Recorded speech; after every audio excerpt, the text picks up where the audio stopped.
Well, good morning and welcome to Frankly Speaking here on WYDC TV Big Fox. I'm your host, Frank Acom, and we are broadcasting live from the Hesselson studio here on Market Street in Corning. I'm so glad that you joined us. A little change in programming. I had mentioned last week that we are going to be talking to Deacon Ray. They have moved the international dinner, so we will talk with him later on in the week, maybe even next week, to get an idea of when it is moved, but that is not happening today as I originally promoted. But on tomorrow's program, we're going to hear from Joe Barlow and the staff meeting quartet about their upcoming concert. And we'll tell you some other guests that we have coming up shortly. But let's get right into it. Some comments from after Friday's show. First up, what a great show. Love Fridays with Phil. Yes, Assemblyman Phil Palmisano was on the program on Friday. I love Fridays with Phil as well.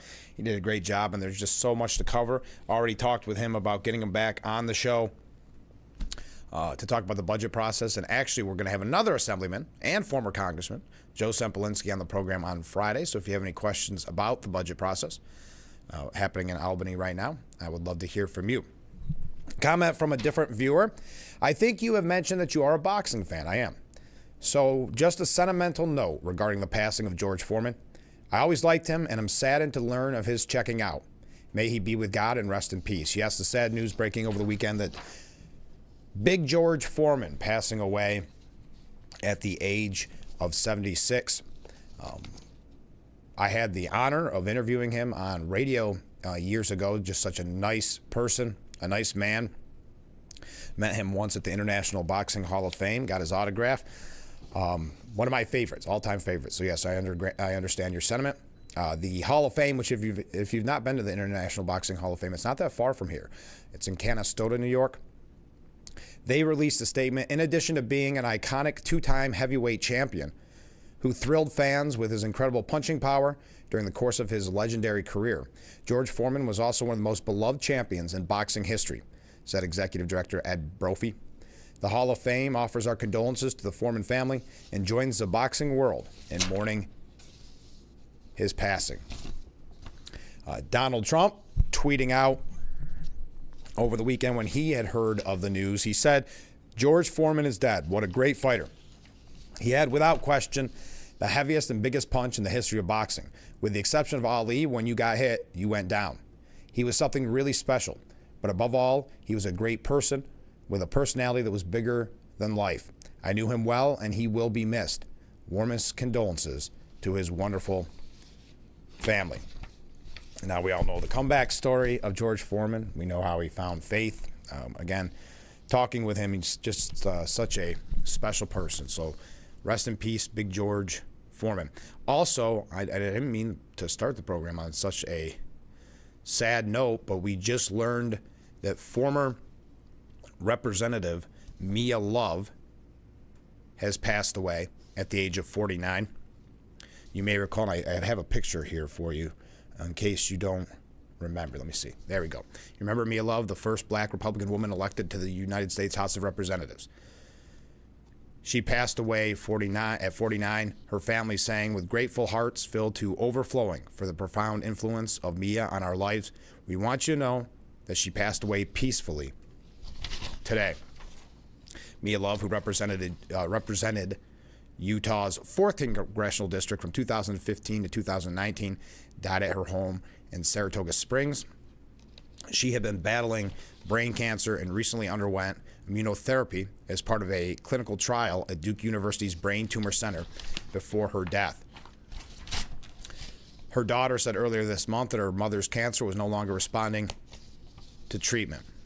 Now, she was a trailblazer. I know she had a falling out with Trump, but there was a time when people were throwing her name around to potentially run for president or even Senate. Trailblazer is a word that many people used. She was very popular for that time, but I understand, like I said, she had a falling out with Trump, and she was defeated by first-time candidate and Democrat Doug Owens. She lost by about 7,500 votes.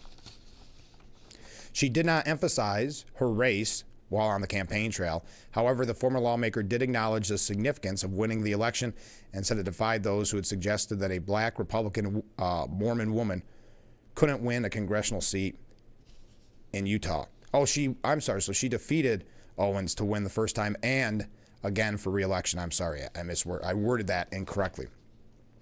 During the 2016 presidential election, Love skipped the RNC. She later endorsed Texas Senator Ted Cruz in the GOP race. She released a statement saying that she would not vote for President Trump following the release of the 2005 recording of that Access Hollywood tape. In 2018, while seeking a third term, she lost by fewer than 700 votes to former Salt Lake City Mayor and Democrat Ben McAdams. Trump called Love out by name in a news conference the morning after she lost, saying that Mia Love gave me no love and she lost. Too bad. Sorry about that, Mia. She became a political commentator later on CNN and a fellow at the University of Sydney. So Mia Love passing away at the age of 49. Okay, a couple breaking stories this morning.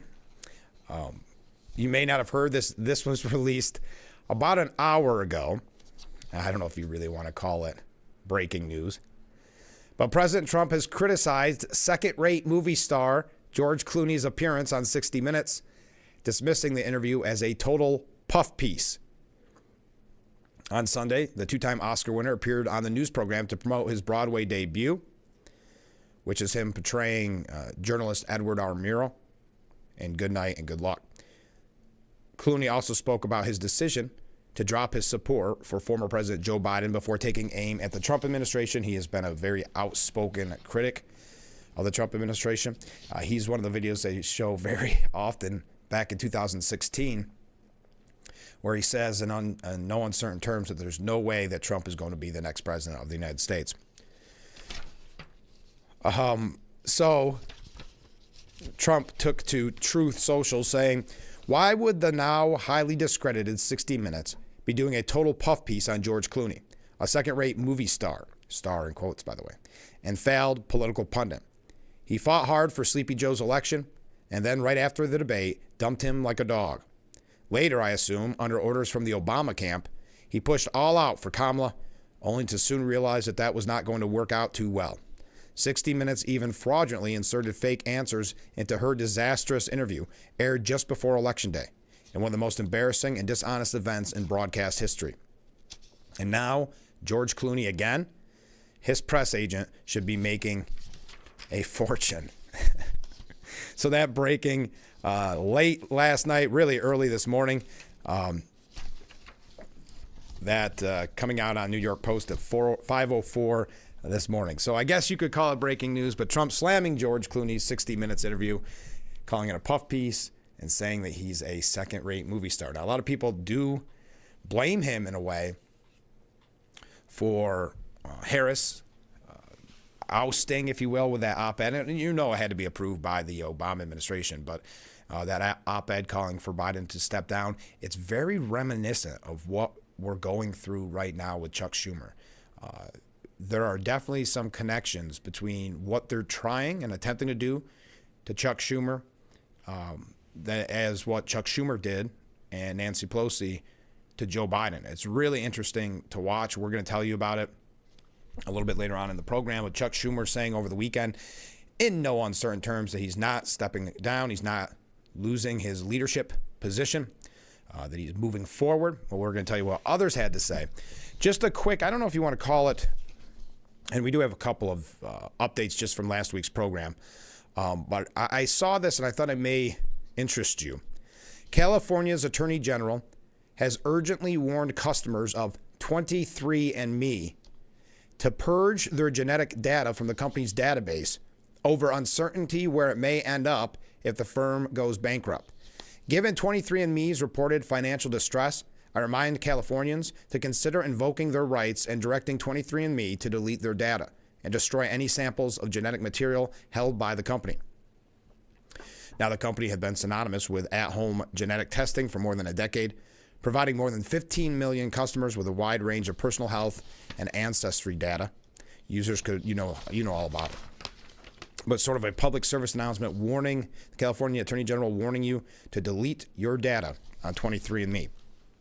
All right, when we come back, we're going to talk a little bit about a couple of updates from last week's program. We do have some New York State issues, specifically when it comes to former Governor Andrew Cuomo, a couple of updates on that. I do want to talk a lot about Chuck Schumer this morning and this new push as the face of the Democrat Party has really become this kind of Bernie Sanders, AOC.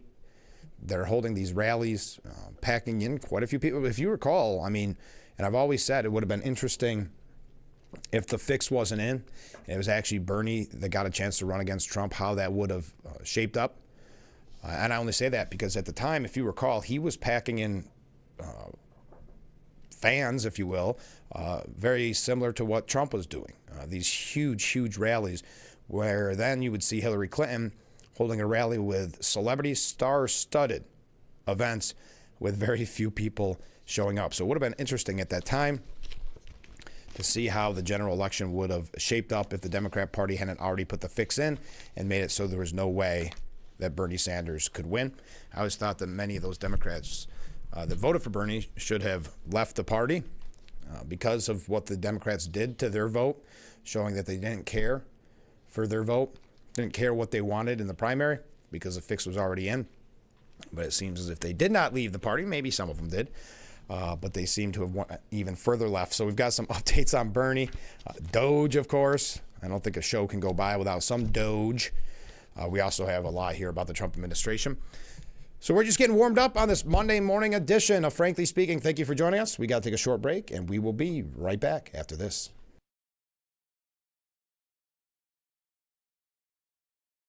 If you or a loved one regularly used hair relaxers or straighteners and were diagnosed with uterine, ovarian, or endometrial cancer, you may be entitled to significant financial compensation. I've used hair relaxers for years. I had no idea they could cause cancer. Chemical hair relaxers and straighteners have been linked to serious conditions, including several types of cancer. If you used hair relaxers and have been diagnosed with uterine, ovarian, or endometrial cancer, call us now. There's no fee unless we win your case. Call today. Tune in to early morning broadcast. Catch our 5 and 5:30 a.m. Big Fox Morning News on WYDC or visit our website at WYDCTV.com. Ramstead Chilson Wilcox Chrysler Dodge Jeep Ram. Hey business owners, buy a new 2500 Bighorn and save over $12,000. Offer ends March 31st. Chilson Wilcox, selling cars a different way, the right way.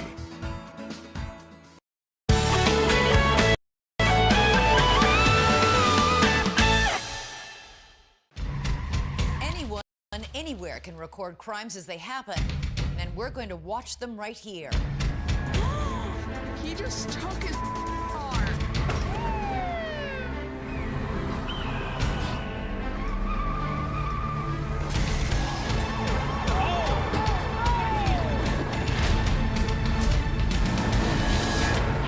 With cameras everywhere, you can run, but you can't hide. Watch iCrime.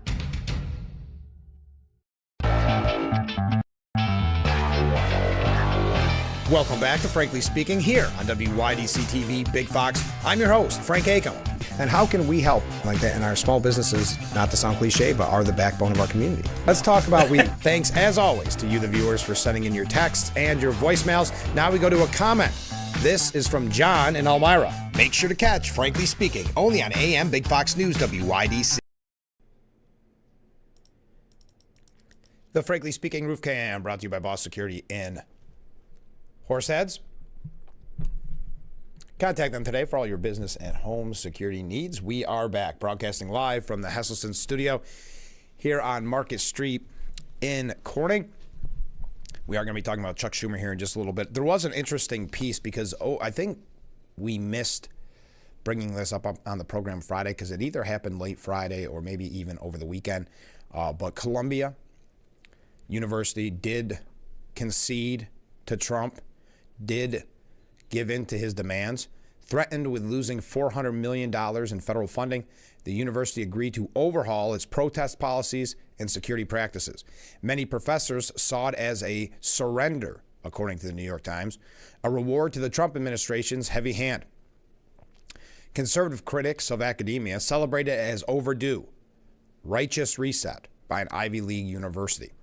Columbia University's concession on Friday to a roster of government demands as it sought to restore about $400 million in federal funding is being widely viewed as a watershed in Washington's relationship with the nation's colleges. By design, the consequences will be felt immediately on Columbia's campus, where, for example, some security personnel will soon have arrest powers, and an academic department that had drawn conservative scrutiny is expected to face stringent oversight. But they also stand to shape colleges far from Manhattan. Christopher Rufo, an activist and senior fellow at the Manhattan Institute, said Columbia is folding and the other universities will follow suit. They must restore the pursuit of truth rather than ideological activism as their highest mission. This is only the beginning, said Mr. Rufo. Very important that they conceded on these points. Hopefully it is a righteous reset because anti-Semitism that is run amok on college campuses must come to an end. It is the intimidation and threatening of Jewish students, and while it's heartbreaking what has been allowed on college campuses, and very often, as we've said, not only supported but encouraged by the grown-ups in the room, the faculty, the staff. Now, the end is not clear. Columbia's move on Friday revealed in a letter to the campus from the interim president were essentially an opening bid in negotiation with the federal government to let the $400 million flow again. But the Trump administration has not publicly said what other concessions it might seek from Columbia or the dozens of other universities from Hawaii to Harvard that it has started to scrutinize since taking power on January 20th. And if you recall, Binghamton is being investigated as well as Cornell, both right in our backyard. In a letter on Friday, Columbia's Board of Trustees said it had used talks with the government to present Columbia-driven plans for change. The board also insisted that it was dedicated to protecting Columbia University's bedrock principles of academic excellence, open inquiry, and the deeply held value of free expression. Republicans have spent decades warring with the elite realms of higher education, but the Trump administration, despite being led by a president who graduated from the University of Pennsylvania, has adopted an especially vitriolic and punitive approach. This is in a defense, but remember, it's from the New York Times. Because of their hate for President Trump, they ignore the quote-unquote protests as being what they are: anti-Semitic, anti-Israel, anti-American protests. Have you noticed I'm 2 pages in and that has not been addressed once by the New York Times? Vice President J.D. Vance, who holds a degree from Yale's law school, has branded universities as the enemy. Mr. Rufo said recently that it was his mission to master using federal financial support to make colleges feel an existential terror. His comments came in a New York Times interview published the same day that the Trump administration struck at Columbia's checkbook because the administration said the university had not protected students and faculty, quote, from anti-Semitic violence and harassment. So that's the first time that has been mentioned, as we are 2 pages in. The government later sent a letter of demands that leaders at other universities privately likened to a ransom note, especially because it effectively threatened a sustained funding freeze regardless of the school's initial response. Academia braced for a pressure campaign from President Trump soon after he was elected in November, but Washington's tactics against Columbia during the past month have shaken university leaders from coast to coast, and that obviously is a good thing, as we see, and I do believe it was one of the many reasons why Harris lost. But when hard-working taxpayers see their money going to pay off student loans, and then they see what's happening at the universities, when they see what these protests have led to, taking over buildings, destruction, threats, intimidation of Jewish students, many worry that the administration's pursuit of Columbia was a test drive, a way to gauge public reaction, assess the prospects of legal pushback, and develop a precedent. On Wednesday, the administration seemed to bring another test case, saying it would withhold about $175 million from Penn because the university had allowed an openly transgender woman on its women's swim team back in 2022. Now, in response to the administration's demands, Columbia, a private university with a storied history of campus activism, pledged to adopt a formal definition of anti-Semitism, hire an internal security force that will be empowered to make arrests, and place the university's Middle Eastern, South Asian, and African Studies Department under the oversight of a senior vice provost. The fallout among students, faculty, and liberal leaders was swift and severe. One former Democrat candidate for New York governor, Cynthia Nixon, said Columbia had abandoned the Constitution. How is she still relevant in political discussions, out of curiosity? But Todd Wolfson, the president of the American Association of University Professors, a national faculty rights group, described the move as the greatest incursion into academic freedom and free speech since Senator Joe McCarthy's crusade against communism in the 1950s. All so cliche, isn't it? Yet it was still not clear Saturday whether the university's acquiescence would be sufficient. Leo Terrell, a senior Justice Department lawyer and member of a federal task force to combat anti-Semitism, said in a radio interview on Thursday that the Trump administration was, well, bent on eradicating anti-Semitism, I'm not going to cuss, on campuses. Many colleges, including Columbia, saw pro-Palestinian protests last spring. That's when you know the article itself is biased. But at the end of the day, and I'm not going to go through any more of this, but at the end of the day, good news and headed in the right direction. Columbia University has agreed to President Trump's demands, and hopefully now we see a clearing of house of this anti-Semitism that is rotting institutions all across the country. All right, we got to take another break. When we come back, I see we got a couple comments coming in. We also have, well, we're probably going to go to New York State issues kind of early on this morning. Can't believe how fast this program's going already. So stay with us. We'll be right back with Frankly Speaking here on WYDC TV, Big Fox.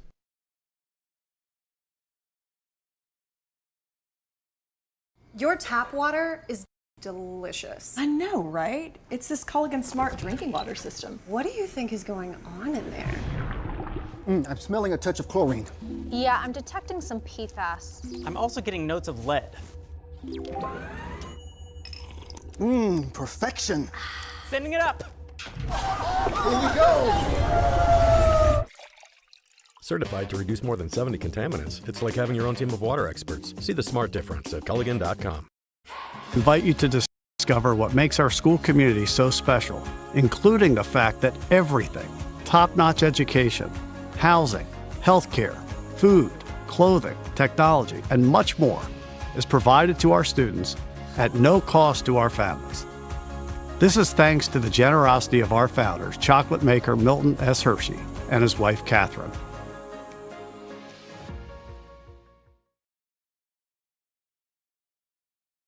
Sheldon and Missy face off in Why can't we watch DuckTales? Because we don't learn anything. Book Smarts versus Street Smarts. Is it working? Are you feeling motivated? Very. It's the battle of twins. Life is so confusing. I always hoped it would be easier for me when I grew up. It's gonna be all right. You were faking. Bazinga. Young Sheldon. Weeknights at 6:30 on Big Fox. The Bix website is here now. WYDCTV.com. Local and national news that keeps you informed and involved. WYDCTV.com. Today's weather, up to date and in your town. WYDCTV.com. Sports news, local events, and health stories that affect you. WYDCTV.com. The Big Fox website. Your news here now. WYDCTV.com. The Frankly Speaking Roof Cam, brought to you by Boss Security in Horseheads. Contact them today for all your business and home security needs. Welcome back as we broadcast live from the Hesselson studio here on Market Street in Corning. I was just reading an article. Did you realize, we talked about George Foreman at the beginning of the program, passing away at the age of 76. Did you realize he sold over 100 million George Foreman grills? Wow, that is amazing. He said he earned much more than 200 million from the grills, all without having to take a punch. I know that when I spoke with him back in the radio days, he said that there was a lot of younger people that had no idea he was even a boxer. And I was actually bragging to somebody at the time that I was interviewing him, and of course the grill came up, and when I said, yeah, but I'm going to talk to him more about boxing, the person said he was a boxer, wasn't even aware, just knew about the grill. So kind of interesting there. But I would highly recommend maybe going on YouTube, something like that, and watching some of his old fights. Amazing. All right, comments from viewers. No on George Clooney. He helped get rid of Biden in favor of Harris. The result was a historic loss. Any opinion he has should be completely disregarded. Thank you very much. I would agree. I don't know why he had credibility in the first place, but he was kind of the opening shot, if you will, when he released that op-ed, and you know that op-ed had to be approved by the Obama administration, that's when we realized, things aren't going to be good for Joe Biden. Like I said, it feels eerily like that when it comes to Chuck Schumer right now. Be careful. It's almost like you play with fire, and that's what Chuck Schumer did, Chuck and Nancy, making sure that Biden did not run for re-election. Now those same tactics being used against Chuck Schumer. We'll talk about that a little bit later on. Comment from a different viewer. Good morning, Frank. Well, hey, good morning, Mark. I see Vice President Vance is going to Greenland, and he has Trump's checkbook. No, it's actually Usha Vance is going to Greenland. Second Lady Usha Vance is set to visit Greenland this week as President Trump has continued to offer to make the Arctic island a part of the U.S. In a press release posted to the Second Lady's X account, it was revealed that Vance would be visiting Greenland with one of her sons. National Security Advisor Mike Waltz and Energy Secretary Chris Wright will also be traveling to Greenland, according to the New York Times. While in Greenland, Vance will visit historical sites, learn about Greenlandic heritage, and attend I'm not even going to try to attempt to say it, but it's Greenland's national dog sled race. On Thursday, March 27, 2025, Second Lady Usha Vance will travel to Greenland with her son and a United States delegation to visit historic sites, learn about Greenlandic heritage, and attend Greenland's national dog sled race. The race brings together approximately 37 mushers and 444 dogs in a remarkable display of speed, skill, and teamwork. Separately, Mike Waltz, the National Security Advisor, is expected to tour a U.S. military base, two U.S. officials said. Chris Wright, the Energy Secretary, is expected to join him, according to another person with knowledge of the visit, as the Trump administration increases its focus on Arctic security and the Western Hemisphere. Mrs. Vance and the delegation are expected to witness the monumental race and celebrate Greenlandic culture and unity. They will return to the United States on Saturday, March 29th. So yes, Usha Vance will be visiting Greenland. Greenland's prime minister slams it as highly aggressive. I don't know what about that press release seems highly aggressive, saying that this is plunging relations to a new low between Greenland and the United States. I'm not really sure about what that press release, what makes that highly aggressive.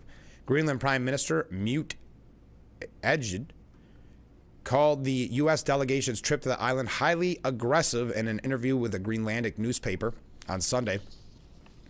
What is the National Security Advisor doing in Greenland? The only purpose is to demonstrate power over us. His mere presence in Greenland will no doubt fuel American belief in Trump's mission, and the pressure will increase. Trump's idea to annex Greenland has thrown an international spotlight on the territory, which holds vast stores of rare earth minerals, critical for high-tech industries, and has raised questions about the island's future security on the U.S., Russia, and China as they all vie for influence in the Arctic. Trump has repeatedly expressed interest in the U.S. taking the island by force or economic coercion, even as Denmark and Greenland have firmly rejected the idea. Trump saying in the joint sessions, that kind of sort of State of the Union, that I think we're going to get it one way or another. So anyway, Usha Vance will be visiting Greenland in what Greenland's prime minister says is a highly aggressive move. We like keeping you updated on Greenland. I never thought we'd have such lengthy conversations on this program about Greenland, but we sure have. Did you also see, speaking of the Trump administration, then we're going to talk about New York State issues. Did you see Trump over the weekend attended the NCAA Wrestling Championship, and the crowd went crazy with chants of USA, which you wouldn't, this was at the Fargo Center in Philadelphia. You don't know what kind of reaction he will get when it's outside of a UFC fight, but overall, every sporting event he's attended so far seems that he has been very popular with the crowd. In a video posted to X by the official rapid response account for the White House, the crowd could be heard loudly cheering as Trump entered the arena. Trump could be seen shaking hands with a few people in the crowd and waving. The New York Post reported that Elon Musk and Representative Jim Jordan were also in attendance with Trump at the NCAA Wrestling Championship. Pennsylvania Senator Dave McCormick and his wife, who were also reported to be in attendance at the event, according to the Daily Mail. Okay, we're going to be talking, well, first of all, what is your thoughts about that trip by Usha Vance to Greenland? Do you see it as highly aggressive? Also, your thoughts on George Clooney. And I don't know if you're following this with Chuck Schumer, but it is very, very interesting. We're going to talk about it probably in the next hour, if I'm being honest, just because I'm looking at the time and how much we have to cover when it comes to New York State issues. And there's not a lot there, just a couple updates that I think are important to know. As I said, well, let's go through, because I have a minute before I have to go to break. Let's go through our schedule for the next few days here on Frankly Speaking. On tomorrow's program, Joe Barlow from the Crystal Chords and Staff Meeting Quartet will be joining us to talk about their a cappella style concert coming up on, what's the exact date here? On March 29th. Doors open at 6:30, and that's at Horseheads High School. So we're going to hear from her, and we may get another special treat, another song on tomorrow's show. Then on Wednesday, Steuben County Sheriff Jim Allard. Got a lot of questions for Sheriff Allard. A lot to discuss, so he'll be our guest on Wednesday. On Thursday, Corning Mayor Bill Bolin. He was our first ever guest just a little bit over 2 years ago on the program. So Corning Mayor Bill Bolin will be our guest. And then on Friday, former Congressman, current Assemblyman, also the chair of the Steuben County Republican Committee, Joe Sempolinski, will be joining us. So get your questions in for any of those guests, Sheriff Allard, Mayor Bolin, Joe Sempolinski. Feel free to get your questions in ahead of time or the day of the program, of course. So thanks for joining us on this Monday morning edition of Frankly Speaking. When we come back, we've got New York issues. We are going to be talking about Schumer. We're tying that in with AOC, then tying that in with Bernie Sanders, because AOC and Bernie Sanders, we talked a little bit about it on Friday's program, but they're holding these big rallies fighting the oligarchy. Now, if you recall, was it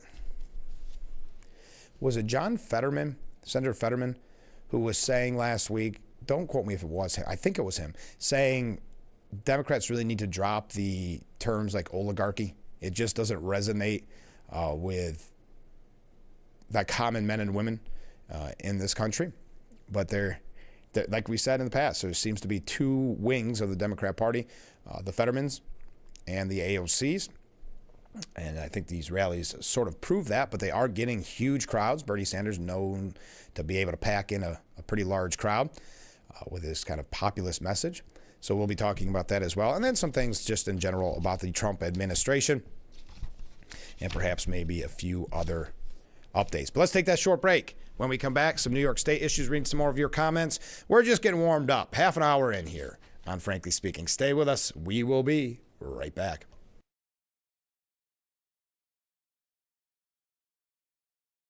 Attention, Elmeron may lead to vision loss. If you have suffered vision problems after taking Elmeron to treat bladder pain, call the Hearn Law Firm. Elmeron may be responsible for your vision problems, and you may deserve compensation for your injuries. If you took Elmeron and now have vision problems, call the Hearn Law Firm at 888-308-3866 right now. You could find out if you qualify in less than 2 minutes. Call 888-308-3866 for your free case review. Tune in to our early morning broadcast. Catch our 5 and 5:30 a.m. Big Fox Morning News on WYDC or visit our website at WYDCTV.com. Now is the best. Purchase your swimming pool at Hustleson's at our annual spring pool sale and get on the installation list early. Save $500 to $1,000 in every 2025 installed gold or diamond pool package. Have Hustleson's expert installation crews install it for you or do it yourself. Either way, the warranty is the same and enjoy the savings. Hustleson's also offers 0% interest financing options up to 5 years. Save on chlorine tablets, solar covers, steps, electric pool cleaners, and more. This spring pool sale will end March 31st, so come in early for the best selection. After 70 years, it's still fun to poke in the corners at Hustleson's.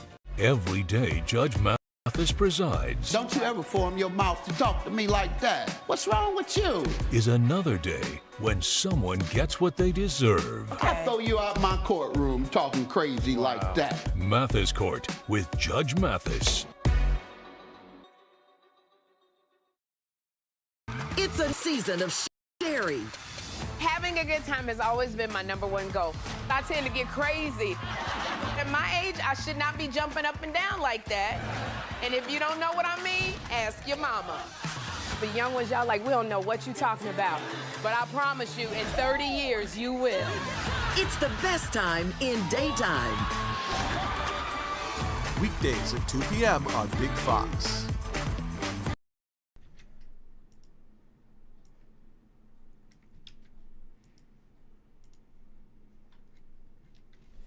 The Frankly Speaking Roof Cam.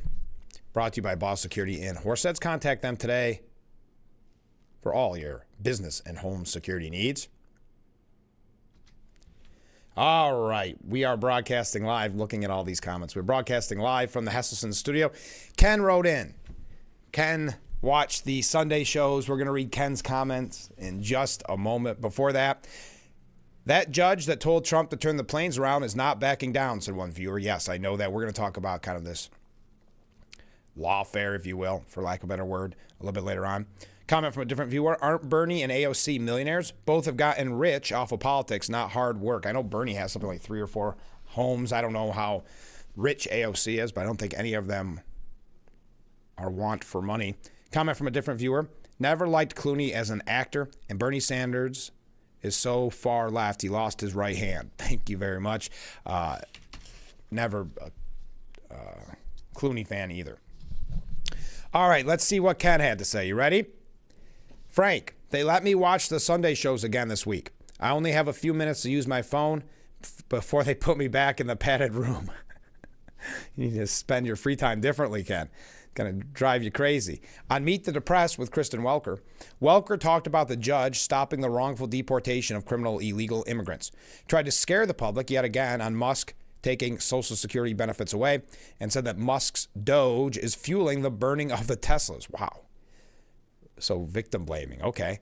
She interviewed Chuck Schumer, who said Trump is starting a constitutional crisis and is a danger to the country. He will not let Trump defy the courts. He suggested that Trump's actions will start a mass movement in this country to stop the devastation that the Trump administration is causing. He said he voted for the continuing resolution because he couldn't let the government shut down. If it had shut down, Trump would have more power and destroy the country. No pushback from Welker on anything, and she hawked Schumer's book to help him make more money. Welker interviewed Republican Senator John Curtis. He wouldn't put out any opinions on anything that either Trump or the Democrats are doing. She tried to get him to say that Doge is cutting Social Security. He only said that what we need to do is something to fix Social Security. Welker tried to get him to say something negative about Trump. He must be the senator from Switzerland. He went neutral on every issue. And that's Republican Senator John Curtis.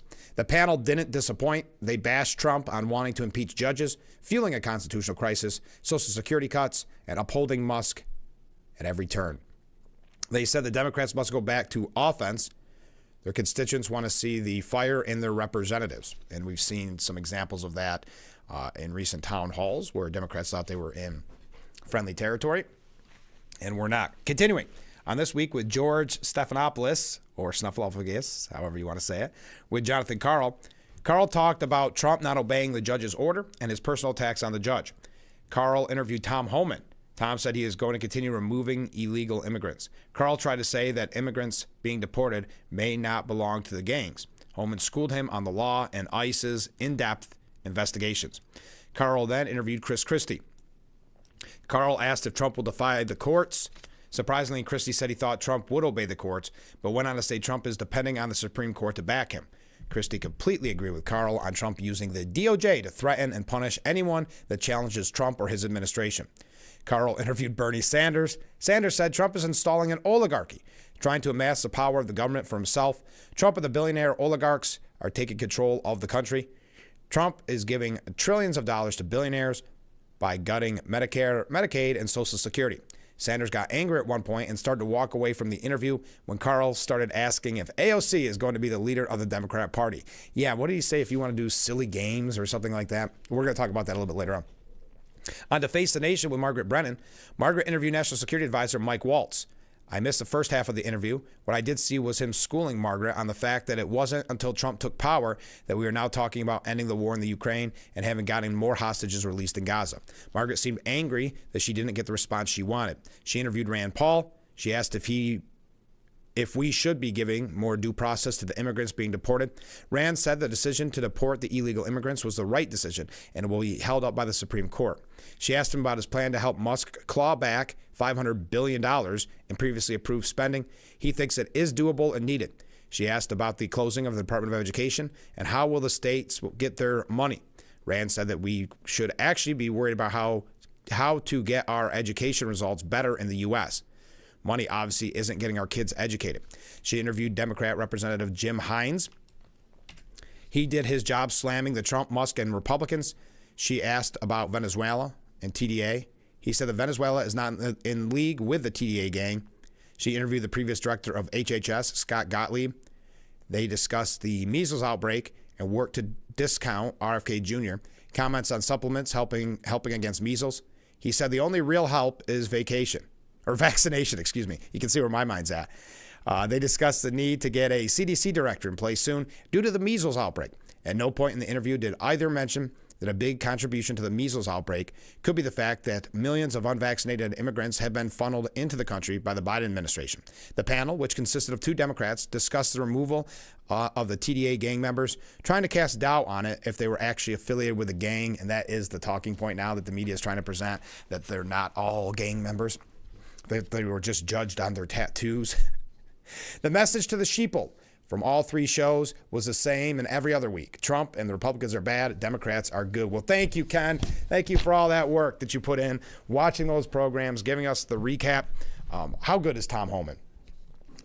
I was talking, and I know he mentioned it on the air, but we even got talking about it off the air with Assemblyman Phil Palmisano when they got to meet with him in Albany, and just how cool, calm, and collected he is when that one candidate for mayor was screaming at him. He just casually waved, took a bite out of his apple, and kept walking. Speaking of New York issues, the Hochul administration has caved on a rollout of a pro-union New York home care overhaul as a whistleblower describes the chaos. The Hochul administration softened its deadline for a pro-union overhaul of the state's $9 billion home care system. After a rollout so chaotic, one insider called it a cuss word I cannot use on the air. Imagine when there's so much struggle to get home care workers. We've talked about it numerous times on this program. Imagine that you look to reform it, make it more difficult. Governor Hochul is set to release a plan with only days until an April 1st deadline for more than 280,000 home care recipients to transition to a hand-picked firm for payment processing. The Department of Health said it would announce a plan to protect consumer and workers who require some additional time to transition, although it said it was still holding to the deadline for the consumer-directed personal assistance program. Hochul handpicked Public Partnerships, LLC, as a new middleman to consolidate payroll services from hundreds of firms, a move supported by an influential healthcare union that could gain thousands of new members through unionizing aides under the program. But a whistleblower said that it has been inundated with phone calls and struggling to meet the demands to try to hit the deadline. It's unimaginable. We've gone from the frying pan to the fire, said the PPL employee.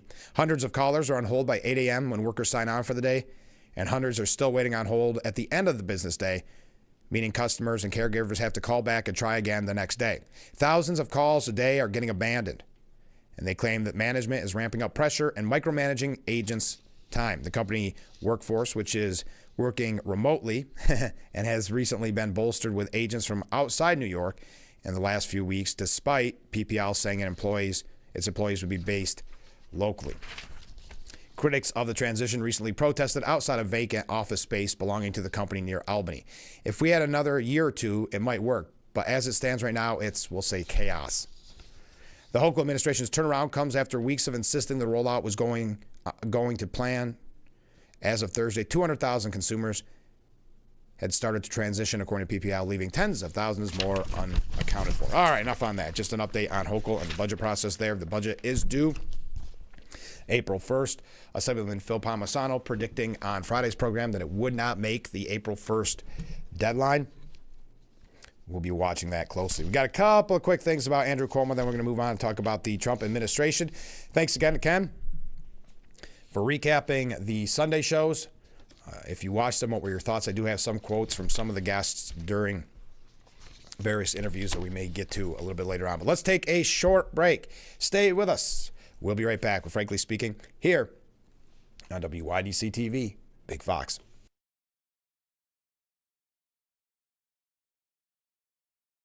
This was our last chance to show who our son was. I can't say enough about pre-planning. When you are in those moments, you are not thinking clearly. We showed up for the remembrance, and we walked in, and we just, wow. It was arranged perfectly. Yeah. I certainly could not have done that in that moment. So to have those pre-conversations, it's really important. Visit carpentersphillipsflint.com to learn more about our family-owned funeral homes. Anyone, anywhere can record crimes as they happen, and we're going to watch them right here. He just took his car.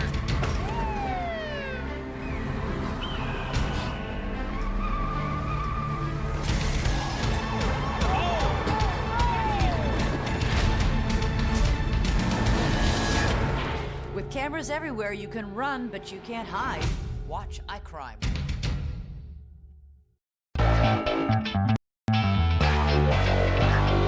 Welcome back to Frankly Speaking here on WYDC TV Big Fox. I'm your host, Frank Acom. And how can we help like that in our small businesses, not to sound cliche, but are the backbone of our community? Let's talk about thanks, as always, to you, the viewers, for sending in your texts and your voicemails. Now we go to a comment. This is from John in Elmira. Make sure to catch Frankly Speaking only on AM Big Fox News WYDC or visit our website at WYDC. The Frankly Speaking Roof Cam brought to you by Boss Security and Horseheads. Contact them today for all your business and home security needs. Welcome back as we broadcast live from the Hesselson studio here on Market Street in Corning. A couple comments from viewers. One of the president's jobs is national security and protecting its citizens. Deporting murderers, terrorists, and illegals is part of his job. Thank you very much. Comment from a different viewer. This is from Mark. The Democrats are really going low. Now they're calling Musk a Musk rat. The Democrats are going very low. It normally does resort to name calling. So that comes as no surprise. Normally they're not that clever, though. Or it took them way too long to think of that. Andrew Cuomo met with other New York City mayoral hopefuls and participated in a forum, the former governor saying, nobody will fight him stronger. That's in reference to Trump. Nobody will fight him smarter because I did. He would mention Trump more than anyone else in his remarks, saying Trump did a little too well in New York last year, not because he got more votes, but because 500,000 Democrats did not come out to vote. And that, my friends, is a message to us. Now, there was protest from grieving families, and those grieving families were joined by mayoral hopefuls to mark the grim COVID nursing home debacle.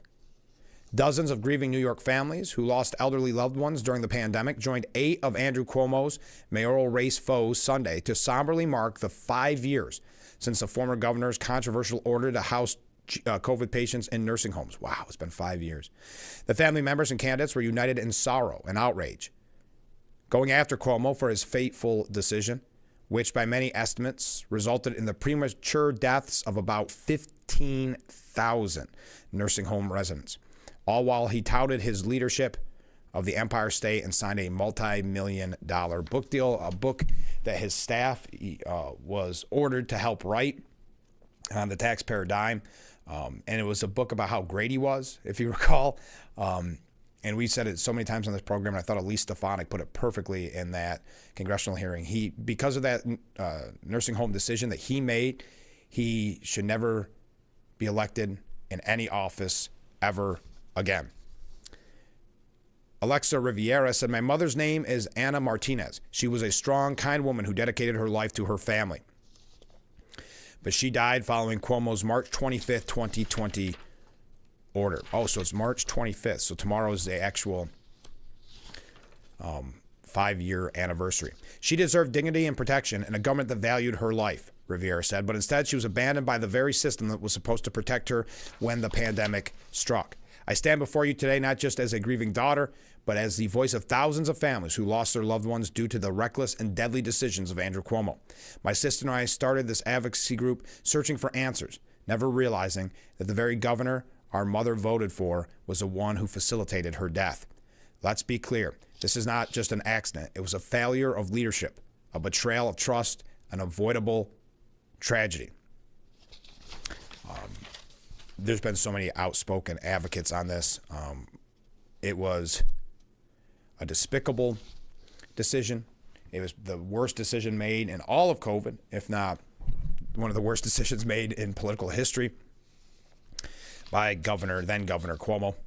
The Victims Memorial had a makeshift wall at this event that stretches across the quiet block on Amity Street and features photos of hundreds of family members and letters in tribute to those who died. The wall was flanked by a hearse and a closed coffin donated by a church down the street. They were designed to serve as a symbolic reminder of the funerals the mourning families never got to have for their loved ones because of the pandemic. Many mourners held flowers, which they placed on the coffin before speaking at the podium. You can find what other members of this, I don't know if you'd call it protest, but what they had to say. But such a good point. And that's something it's hard to remember because it has been 5 years. But remember, at the time, that you were not allowed to have in-person funerals. You couldn't see your loved ones in the nursing home at that time. So many people passing away without their loved ones next to them. And then the family, already heartbroken, not allowed to have the funerals as well because of these edicts. City Comptroller Brad Lander, who has also thrown his hat in the ring for mayor, said by October 2020, thousands of people had died in nursing homes after the March 25th order, and there was no accountability for it. There was already a book deal. There was already marking up the State Department of Health report to undercount and misrepresent nursing home deaths. But there was no accountability. There was no apology. There was no meetings with families or looking into the eyes of the victims. And look, we even saw how defiant he was when he was at that congressional hearing, where even some of his colleagues, Democrats, saying that he lied directly to them, continued to lie about the numbers. He's never apologized to the families who lost loved ones in these nursing homes because of his decision. He's been, I don't even know, a stronger word than defiant on this. And because of his ego, he believes now he can be mayor of New York City. Again, Andrew Cuomo should be disqualified because of that nursing home decision, but we'll see what the people of New York City have to say. We got to move along here. Take a break. Wrap up hour number one. Keep those comments coming in. We'll be right back with Frankly Speaking here on WYDC TV, Big Fox.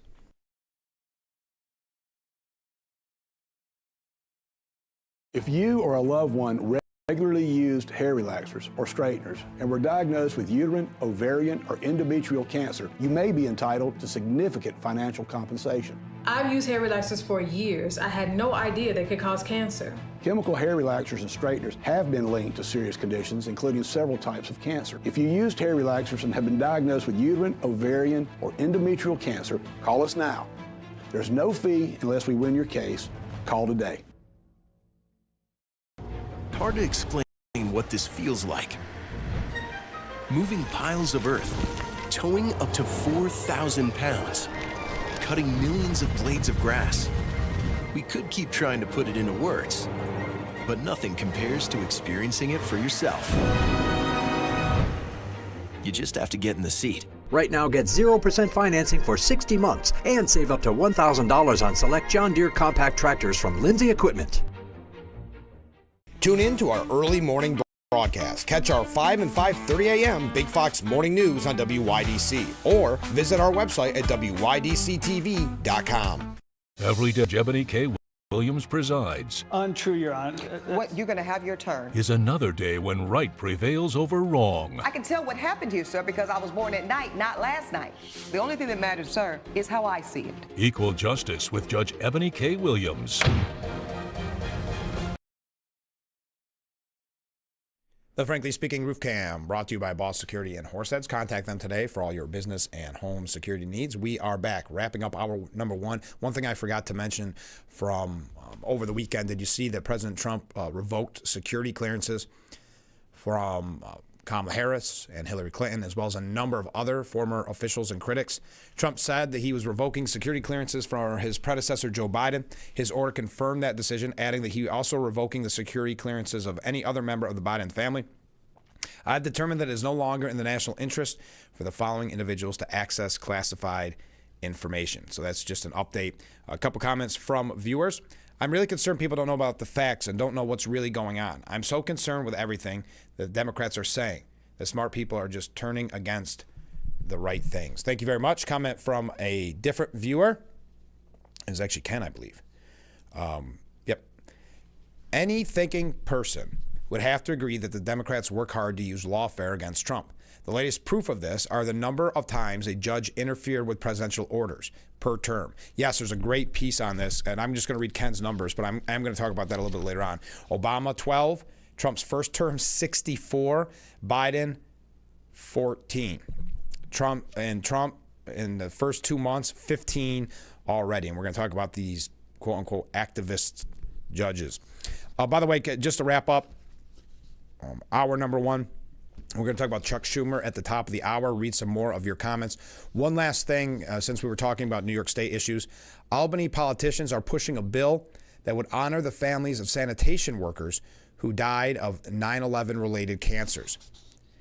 The Ignacio Gacalone Act would give children and siblings of sanitation workers who died from 9/11 related illnesses additional credits on their civil service exam, bringing them in line with firefighters and cops. The bill is named after Ignacio Gacalone, who died in 2021 after a battle with cancer related to his work at Ground Zero.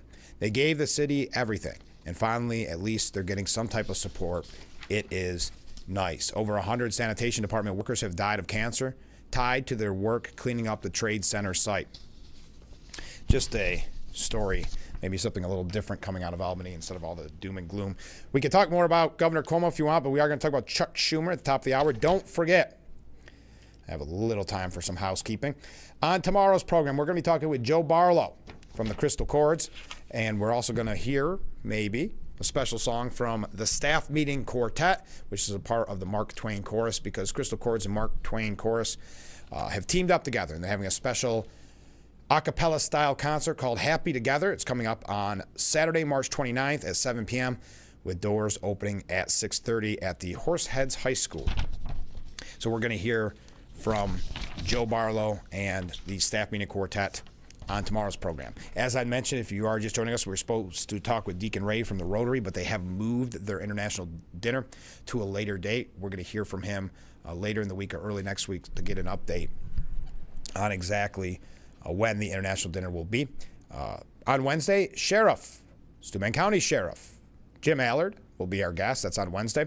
On Thursday, Corning Mayor Bill Bolin, our first ever guest on this program. He's going to give us some updates on everything going on in the city of Corning. And then Friday, former Congressman, current chair of the Steuben County Republican Party, and current Assemblyman Joe Sempolinski will be joining us on Friday. So get your questions in for any of our guests. I would love to hear from you. As I said, we're going to talk about Chuck Schumer. It does very much feel reminiscent of what went down when it came to Biden running for re-election. We'll tell you about that, some updates on Bernie Sanders and AOC and their rallies, and then a lot here about Doge and what's going on behind the scenes at the White House. We'll be talking about that as well. Feel free to weigh in on any of the stories that we've already mentioned this morning or any of the ones we're about to bring up, like Chuck Schumer. Do you think he will stay in this leadership position? He is very good at staying in power, but there seems to be a real strong push to oust him, that he is not doing enough, that the continuing resolution was a huge mistake, that he supported it, giving in to Trump without any type of negotiating, without any concessions from Trump to the Democrats. So we're going to be talking about that as well. But now I'm running late. Stay with us. We'll be right back with Frankly Speaking, hour number 2, mere moments away.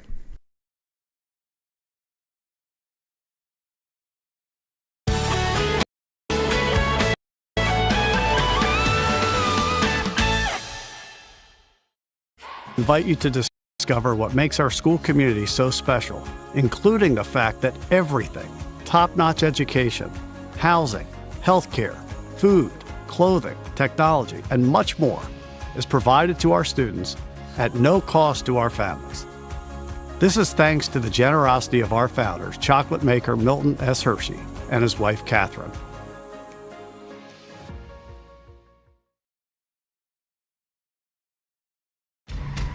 Anyone, anywhere can record crimes as they happen, and we're going to watch them right here. He just took his car.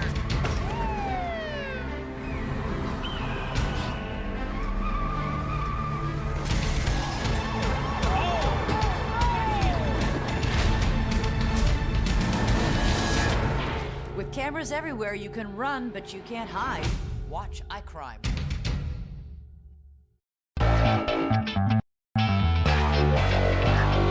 Welcome back to Frankly Speaking here on WYDC TV Big Fox. I'm your host, Frank Acom.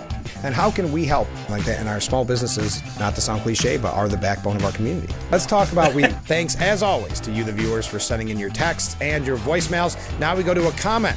This is from John in Elmira.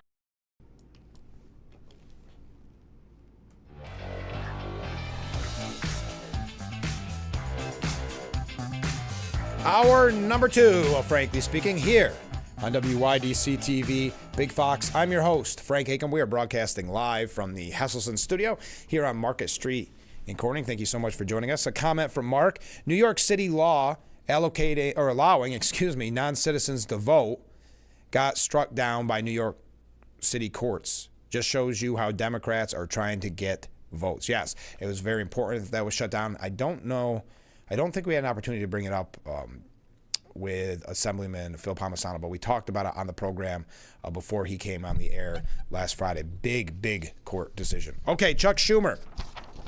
He was on Meet the Press, and this is really odd because it reminds me of when there was that anti-Musk protest, and he started screaming, "We will win, we will win," when they had just lost in that landslide election a month before. So Kristen Welker asked him, "Are you making the same mistake that President Biden did?" He said, "No, absolutely not. I did this out of conviction. In my caucus, we have a disagreement as to some people voted one way, some people voted the other. But we all agreed to respect each other because each side saw why the other side felt so strongly about it." This is in reference to the continuing resolution. "Our caucus is united in fighting Donald Trump every step of the way. Our goal, our plan, which we're united on, is to make Donald Trump the quickest lame duck in modern history by showing how bad his policies are. He represents the oligarchs, as I said. He's hurting average people in every way. And we, through oversight hearings, we're exposing what he's doing through the courts, which I mentioned. We've got some real success through legislation and through organizing in all the districts throughout the country because I believe that the Republicans are already nervous. A lot of them said, don't hold town hall meetings. I believe in 2026, the Republicans in the House and Senate will feel like they're rats on a sinking ship because we have gone after Trump and all the horrible things he's doing, and they will know it, see it, hate it, and act on it." Now, it's interesting he mentions don't do the town hall meetings when he himself had to cancel his book tour because he was afraid of the outcry, not from Republicans, the outcry from his own party. He was defiant over the weekend when he was asked about Nancy Pelosi being critical of him. I'm telling you, it feels so much like Biden, doesn't it? When Nancy Pelosi kind of broke the news that he was no longer supported, that's kind of the role she played with Biden as well. She came out and said, "I don't give anything away for nothing." That's what Chuck Schumer did. Schumer said he did this out of conviction. "Look, I'm not stepping down," he said on Meet the Press. "I did it out of pure conviction as to what a leader should do and what the right thing for America and my party was. People disagree." So again, quote, "Look, I'm not stepping down." Critics from both the moderate and far left wings of the party contend that the government shutdown fight was a rare instance when Democrats had leverage to extract concessions from Republicans. At noon on Sunday, New York City progressives held a rally organized by the Big Apple chapter of the Democrat Socialists of America, demanding Schumer step down from his leadership due to his action in the shutdown fight. Similar protests against him have popped up across the country, particularly in New York and Washington, D.C. The longtime senator was forced to postpone his book tour last week in response to security concerns over demonstration. One of the most prominent detractors against him was Pelosi, who publicly threw shade at Schumer, noting that she doesn't give anything for nothing. What we got at the end of the day is avoiding the horror of a shutdown, said Chuck Schumer. There was no leverage point that we could ask for things. They just would have said no. The long knives are coming out. But he said he did it on his convictions and he's not stepping down.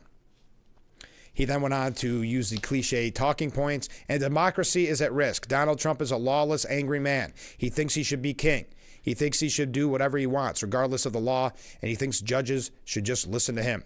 Now we have to fight that back in every single way. This is an extraordinary moment, It does require extraordinary action. If he defies the Supreme Court, then we are in uncharted territory that we haven't been in for a very long time. I think now, according to, who is this? David Patterson, the former governor of New York, he said, I think Senator Schumer was right. He brought in the extra votes to get to 60, which the Senate needed to move the budget. The Republicans were able to hold firm, and they got their 2-vote margin in the House. Had Schumer not done it, the Democrats would have been blamed for shutting the government down and called irresponsible, and more names than that.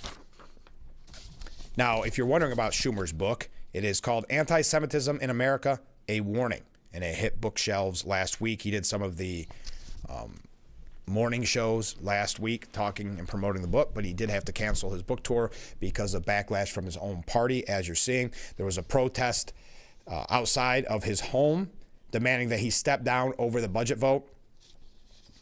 One sign reading, "Lost spine. If found, please return to Chuck." The senator showed, quote, a devastating lack of leadership as he capitulated to President Trump, Elon Musk, and the GOP during negotiations over government funding, said Indivisible Brooklyn, the liberal group that staged the demonstration. Since then, Senator Schumer has been pleading his case on multiple platforms, but New Yorkers aren't buying it. Schumer is not meeting the dire moment. It's time for new leadership in the Senate that will fight fascism tooth and nail. And now it's not just Schumer. A lot of, and you'll notice the media is not reporting on this, but a lot of these town halls that Democrats are holding are getting a lot of criticism from their own party. They're being yelled at, screamed at, because they don't believe enough is being done to stop Trump. Some of the signs at the protest against Chuck Schumer: stand up or step down, resist or resign. Your time is up, Chuck, they chanted as the cops looked on. Jenny Spector, one of Indivisible Brooklyn's organizers, told the New York Post that Schumer really betrayed us and betrayed the people who are counting on him to step up and protect us from what is clearly a fascist government in the White House. We're calling him to step down as minority leader because he's not the leader we need at this moment. And this has really come to a head. There was talks of this early on, really going back to that protest when he said we will win. People are saying he's out of date, out of touch. But some of these comments very much feel like when Biden was ousted. But Schumer saying, I am not stepping down. So your thoughts, do you think he'll be forced out? Jasmine Crockett, who is becoming a star of the far left, Texas Democrat, Jasmine Crockett, said talks among some donors, regarding Chuck Schumer are reminiscent of what former President Biden, how he was taken down before the election.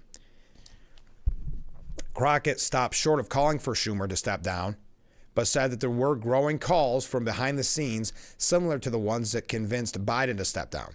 Quote, I've talked to some donors that are trying to get very creative, but I think that this is a little bit reminiscent of what happened when Joe Biden was taken down. There was a lot of elected members of Congress that decided that they wanted to play in that conversation. So it'll be interesting to see how many senators decide that they want to start engaging in that conversation. That was likely in reference to allegations that Representative Pelosi was a key figure in the efforts to push Biden out of the presidential race. And we know that the donor money had dried up. And that was the kind of the last straw for Biden. Crockett said, I don't even know who wants a job. It's a tough job to have right now. Some are suggesting because of this failed leadership that AOC should run to primary Chuck Schumer. There's quite a lengthy piece on that actually from the New York Times, far left New York Times. As the left looks to 2028, it waits on Ocasio-Cortez's big decision. With Bernie Sanders unlikely to run for president again and Democratic voters fuming at party leaders, many progressives see an open lane, but who will fill it? So this isn't just pushing for a Senate run. This is, yes, folks, pushing to run for president. She's trying to broaden her appeal within the Democrat base that is spoiling for a fight. She has become an inspiration to millions of young people, said Bernie Sanders. The crowds chanting AOC in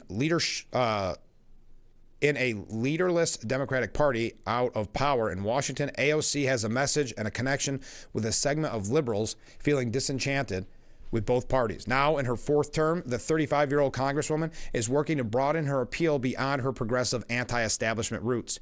Hitting the road with Sanders for the Fighting Oligarchy rallies, she's addressing people who disagree with her and reframing the divide in the Democrat Party, not as progressive versus moderate, but those going after Donald Trump and those being more cautious. Quote, no matter who you voted for in the past, no matter if you know all the right words to say, no matter your race, religion, gender, identity, or status, no matter even if you disagree with me on a few things, if you are willing to fight for someone you don't know, you are welcome here.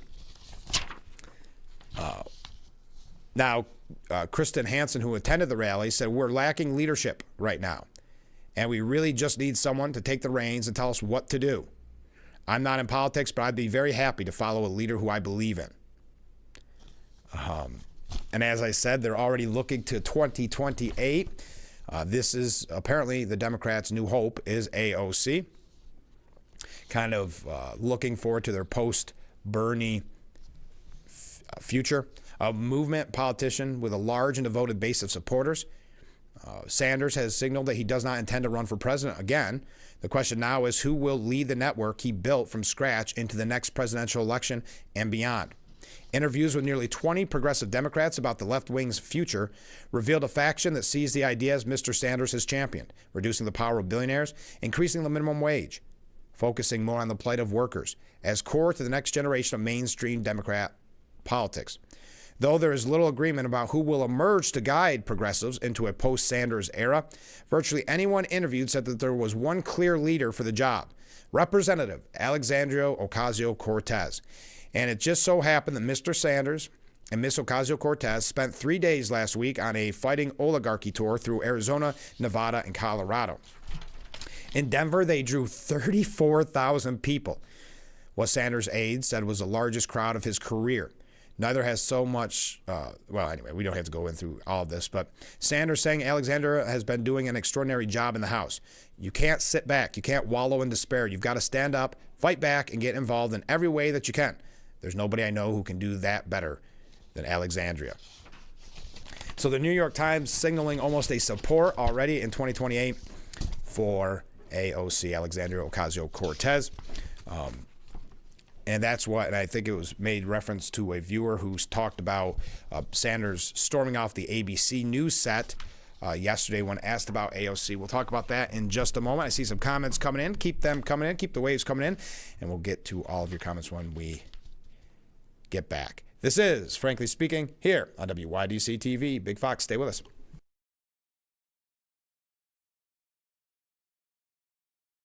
Attention, Elmeron may lead to vision loss.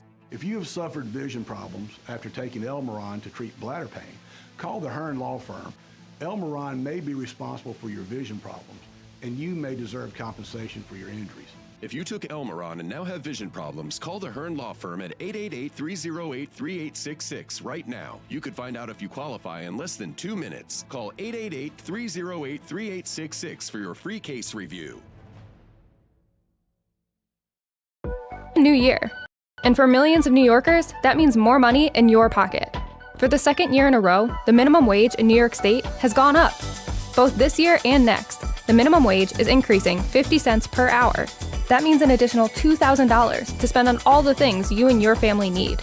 Then, in 2027, the minimum wage will be tied to inflation, which means increases will match costs. New York's new minimum wage, putting money directly into the pockets of New Yorkers who need it most. Tune in early morning broadcast. Catch our 5 and 5:30 a.m. Big Fox Morning News on WYDC or visit our website at WYDCTV.com. Now is the best. Purchase your swimming pool at Hustleson's during our annual spring pool sale and get on the installation list early. Save $500 to $1,000 in every 2025 installed gold or diamond pool package. Have Hustleson's expert installation crews install it for you or do it yourself. Either way, the warranty is the same and enjoy the savings. Hustleson's also offers 0% interest financing options up to 5 years. Save on chlorine tablets, solar covers, steps, electric pool cleaners, and more. This spring pool sale will end March 31st, so come in early for the best selection. After 70 years, it's still fun to poke in the corners at Hustleson's. Every Judge Mathis presides Don't you ever form your mouth to talk to me like that. What's wrong with you? is another day when someone gets what they deserve. I'll throw you out my courtroom talking crazy like that. Mathis Court with Judge Mathis. The Frankly Speaking Roof Cam brought to you by Boss Security in Horseheads. Contact them today for all your business and home security needs. Welcome back as we broadcast live from the Hesselson studio here on Market Street in Corning. Let's go to some viewer comments. Good morning, Frank. Well, good morning. I thought I heard Schumer say they appointed over 200 more anti-Trump judges before Trump took the presidency. I'm not sure what the final number was, but yes, they were kind of a mad dash out the door. They were appointing all of those judges that would go after Trump. Essentially, we've got some examples of that later on. Comment from a different viewer: Schumer's position is doomed as Pelosi runs the Democratic Party. Yeah, once she signaled that she was no longer a fan of Schumer, that's when you could start to see the writing on the wall. But do you think, now that viewer thinks that Chuck is doomed, do you think so? Comment from a different viewer: Democrats still do not realize that Chuck and Nancy's far-left policies are not what the American public want. Chuck needs to go. The Democrats will not advance with him in charge. Thank you very much. Well, it sounds like there's a new leader, and that's AOC.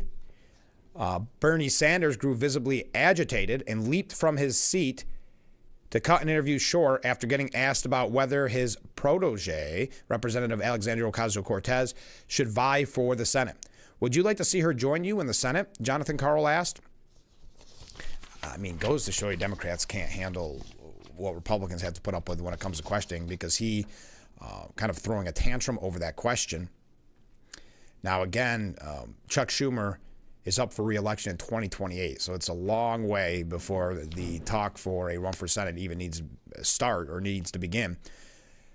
But he said, right now we have, as I said, just a whole lot of people in the Congress. Okay, Jonathan, thanks. Okay. Apparently hitting a nerve. No, you want to do nonsense, do nonsense. Sanders shot back. I don't want to talk about inside the Beltway stuff. I got 32,000 people at my rallies. What a weird way to handle that. He did say during the conversation on that Sunday show, he said, well, I would take us back even 2 years before that, before Trump was elected, in saying that it saddens me that the Democrats had control of the Senate. They did virtually nothing for working people. I have to say that. I'm a member of the Democratic caucus as an independent, so I'm not going to lie to you and tell you otherwise. And since then, do I think the Democrats have been effective in rallying the American people and stopping Trump's movement towards oligarchy and authoritarianism? No, I don't. So he said, is there anything that you think Trump has done right? He said, yeah, I mean, I think cracking down on fentanyl, making sure our borders are stronger. Look, nobody thinks illegal immigration is appropriate and happen to think we need comprehensive immigration reform. But I don't think it's appropriate for people to be coming across the border illegally. So we've got to work now on comprehensive immigration reform. The idea that Trump has, I don't know what his latest numbers are. He wants to deport 20 million people who are in this country who are undocumented. Well, you do that, you destroy the entire country. Because I got news for you. Trump's billionaire friends are not going to pick the crops in California that feed us. They're not going to work in meatpacking houses. That's what undocumented people are doing. So we need a variety of programs, guest worker programs, but mostly comprehensive immigration reform. So the Democrats, as the Wall Street Journal puts it, are finding hope in Bernie Sanders at these rallies. I mean, you can't take anything away from him. I mean, packing in 34,000 people. We know he had that sort of popularity back in 2016 as well, but the fix was in. There was no way that he was going to be the nominee. We knew that with the superdelegates. But when President Trump and billionaire ally Elon Musk began to drastically downsize the federal government, Bernie Sanders called his top advisor and suggested they hit the road.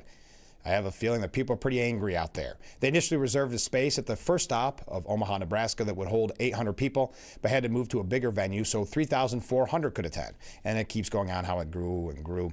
AOC said with the words "fight oligarchy" projected all over the hockey arena, Sanders and AOC rallied against Trump and Musk. Sanders said, I'm not going to allow you and your friend, Mr. Musk, and other billionaires to wreak havoc on the working families of this country. In the interview, Sanders said the Democrat Party has lost its way.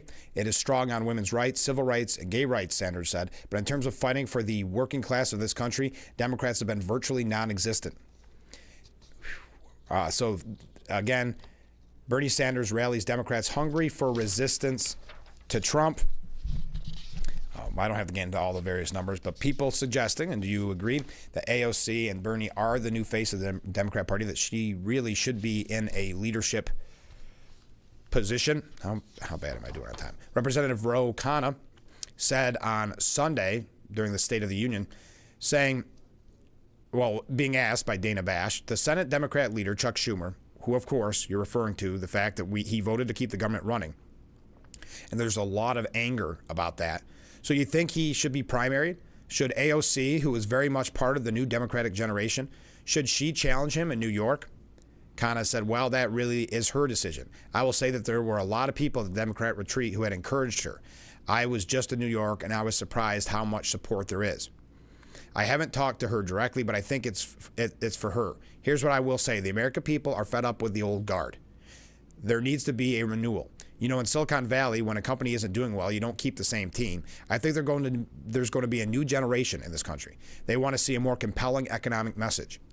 My biggest problem in disagreement with Senator Schumer in the New York Times, he said, you know, we did everything right. We just have a PR problem. No, we didn't do everything right. We didn't get a living wage. For many decades, this country has offshored jobs. There hasn't been a compelling vision for manufacturing in the working class. We haven't articulated a vision for Medicare for all. It's not just a PR problem. People are upset with the status quo, and we need a new generation of leadership. Now, think of how, and we talked about it. Actually, former Governor Cuomo mentioned it in that one piece that I brought to you earlier, saying that Democrats have lost a lot of ground in New York. Well, there's now a poll that shows that 50%, nearly 50%, let's be honest here, nearly 50% of California voters are considering voting for a Republican governor. Wow. A poll conducted between March 6th and 9th of likely voters in the upcoming November 2026 California gubernatorial race found that 48% said they would consider voting for a Republican for governor. The poll also found that 83% of voters feel the gas prices are too high in the state, and almost 25% of Californians believe that biological males who identify as transgender should compete in female sports, among other issues. But nearly 50% of California voters considering voting for Republican governor. Now we know it's been speculated that Kamala Harris may run for California governor. But she needs to make that decision very soon. Well, Donald Trump gave her a little advice if she does decide to run for governor. I'll tell you what he had to say when we come back. Stay with us. This is, Frankly Speaking, here on WYDC TV. Big Fox will be right back. One of the things I like most about being a mortgage loan officer is helping people make dreams come true. The most satisfying part is seeing people succeed in accomplishing the purchase of a home. Whether it's refinancing for a lower monthly payment, a lower interest rate, or to tap in your home's equity. Whether you're buying your first home or looking to refinance, First Heritage will be here to help. My name is Cindy. My name is Tracy. My name is Peter. My name is Deb. We are here to guide you.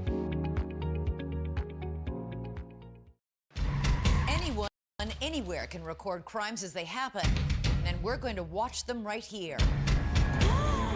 He just took his car.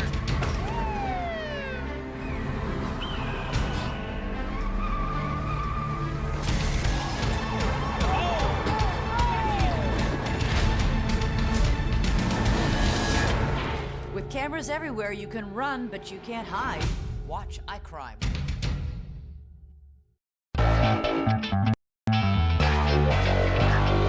Welcome back to Frankly Speaking here on WYDC TV Big Fox. I'm your host, Frank Acom. And how can we help like that in our small businesses, not to sound cliche, but are the backbone of our community? Let's talk about Thanks, as always, to you, the viewers, for sending in your texts and your voicemails. Now we go to a comment. This is from John in Elmira. Make sure to catch Frankly Speaking only on AM Big Fox News WYDC or visit our website at WYDCTV.com.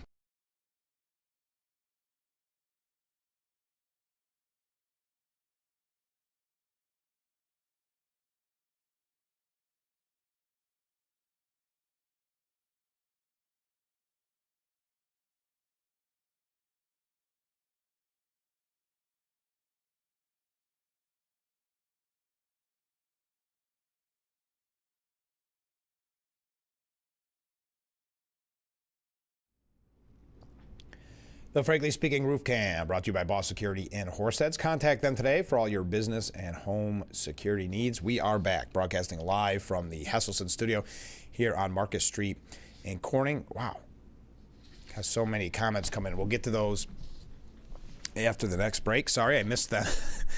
So Trump gave Kamala Harris some advice if Harris is going to run for governor of California. Giving an interview, Trump said, one thing she's got to do, meaning Harris, she's got to start doing interviews. You can't get away in both of them. During COVID, he had no interviews, meaning Biden, and he got away with it because of COVID. Interesting. One former Harris advisor told CBS News that the former vice president would be a great fit for the job. On a national level, what Newsom has been able to do with that job, there's a lot of upside with what she could do as the governor of the fifth largest economy with her name ID. When our party is looking for national leadership and California looking for good governance, especially at a time when California is going through a lot. So she's got to do more interviews. That's a blessing and a curse. We know she was not great at interviews with the word salads. We've talked about it numerous times.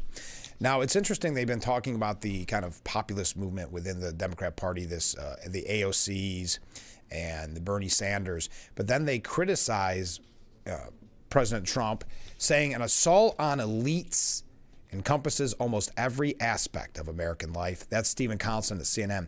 So I guess he's doing the difficult job of defending the elites. This is very reminiscent of when they started saying that it's not right to have these gang members deported. It's hard. It's a hard defense. But CNN essentially promoting the elites. President Donald Trump is escalating his multi-front assault on what supporters see as an elite establishment, using raw presidential power to bend the government, law, media, public health, foreign policy, education, and even the arts to his will. Trump left no doubt in last year's campaign that he'd use executive authority to seek retribution against his political enemies. But his attempt to transform America's politics and culture is far broader than a personal revenge trip. He's targeting Ivy League universities, using executive order against top law firms, eviscerating the bureaucracy. So that's another thing, they have to defend their bureaucracy, rejecting 80 years of elite orthodoxy about American global leadership, and using tariffs to shatter the global trading system that makes America great again. Proponents regard as the self-enriching treachery of global elites. So it's okay when AOC and Bernie Sanders talk about the elites and that class and going after them. It's supported. It's praised. And if Trump does it, it is betrayed. At the same time, somehow he's helping out his billionaire buddies. I don't get that. But so while he's doing this, defense of the elite. But the ambition of leaving existing sources of elite power in Washington in tatters runs through all of the administration's goals. From the seizure of control of the White House press pool from journalists to include pro-Trump outlets, to trashing generations of U.S. bipartisan policy with threats to annex Canada, while officials repeatedly parrot Russian propaganda on Ukraine. That's CNN, showing that they, too, have not learned from November. We're learning that a new poll shows that 20% of Americans support a boycott of firms aligning themselves with Trump's agenda. How many firms are aligning with his agenda? As high-profile brands, including Amazon, Target, and Tesla, grapple with economic boycotts, research by the Harris poll indicated the backlash could have a lasting impact. Quote, companies and consumers are playing a high-stakes game of chicken. Corporations are betting on convenience, winning out over conviction, while consumers wield their spending power like a weapon, said Libby Rodney, chief strategy officer at the Harris poll. The data suggests this is a miscalculation. When 20% of Americans are permanently changing their consumption habits, and nearly a third of boycotters say they'll hold out indefinitely, convenience may no longer be the decisive factor companies think it is. When asked about the boycotts and if that have been making headlines over the last few weeks, 36% of Americans said that they are or will be participating. The strength, now, I don't understand though. So there's 3 things to boycott at Amazon, Target, and Tesla, apparently. Kind of interesting. When given a list of reasons why they are boycotting, Americans said the top reason was that they want to show companies that consumers have economic power and influence and express their dissatisfaction with current government policies. Nearly half of those boycotting also pointed to companies rolling back their diversity, equity, and inclusion policies as a reason behind the boycott. Now, it's difficult to track the tangible impacts boycotts have on companies and exactly how many people participate in them. Many start on social media, but other consumers have said they made the decision to move away from companies on their own. Again, were that many people of those nearly half or nearly 20% that said they're going to boycott because of Trump, were you going to buy a Tesla anyway? Now, we have some updates on Tesla as well. A few things here about the courts continuing to block Trump. A couple opinion pieces, too, if we have an opportunity. But we do have to take a break. As a reminder, tomorrow on the program, Joe Barlow and the staff meeting quartet will be joining us to talk about their upcoming concert on March 29th, Saturday, March 29th. That is on tomorrow's program. On Wednesday, Steuben County Sheriff Jim Allard will be joining us. On Thursday, Corning Mayor Bill Boland will be our guest live in studio, the same as Sheriff Allard. And Friday, also live in studio, former Congressman, current Assemblyman Joe Sempolinski. So get your questions in. I see some of your comments coming in. We'll try to do the best I can to read as many as we can. Your thoughts. Do you think Chuck Schumer will be ousted? Boy, the language being used, and now they're talking about donors not giving, very, very reminiscent of what happened with Biden. Nancy Pelosi signaling last week that it's okay to attack Chuck Schumer, someone that has been an ally with her for so long. So that was the kind of the tipping point. But will it get enough momentum to oust him from that leadership position? Also, your thoughts on AOC running for senator against him, but also being the face of the party, as they're saying, kind of the heir apparent to Bernie Sanders. And AOC packing in up to 36,000 people, depending on which outlet you go to, at these rallies. So there is some type of popularity in their message, or at the very least, popularity and name recognition that people want to see them speak live. 34,000, nothing. Now, we know some of the huge crowds that Trump gets, so it's, you can't compare the two necessarily, but still worth noting. All right, we got to take a short break. Stay with us. We'll be right back with Frankly Speaking here on WYDC TV. Big Fox, we will be right back. Stay with us.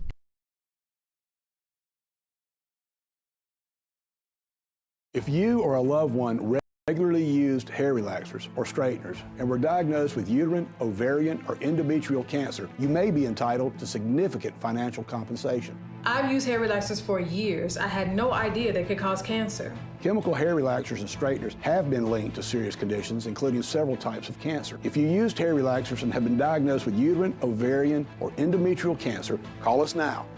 There's no fee unless we win your case. Call today. The bold, smooth taste of Bradley Street Coffee. The aroma alone can transport you to your happy place. So why not share the feeling? Pick up a multi-pack and share the bold, distinctive taste of Bradley Street Coffee. Exclusively at Quick Fill. Tune in to our early morning broadcast. Catch our 5 and 5:30 a.m. Big Fox Morning News on WYDC. Or visit our website at WYDCTV.com. Now is the best. Purchase your swimming pool at Hustleson's at our annual spring pool sale and get on the installation list early. Save $500 to $1,000 in every 2025 installed gold or diamond pool package. Have Hustleson's expert installation crews install it for you or do it yourself. Either way, the warranty is the same and enjoy the savings. Hustleson's also offers 0% interest financing options up to 5 years. Save on chlorine tablets, solar covers, steps, electric pool cleaners, and more. This spring pool sale will end March 31st, so come in early for the best selection. After 70 years, it's still fun to poke in the corners at Hustleson's.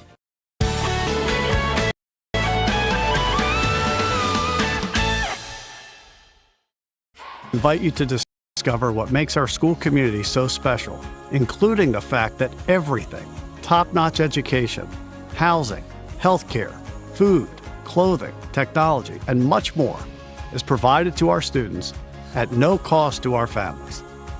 This is thanks to the generosity of our founders, chocolate maker Milton S. Hershey and his wife Catherine.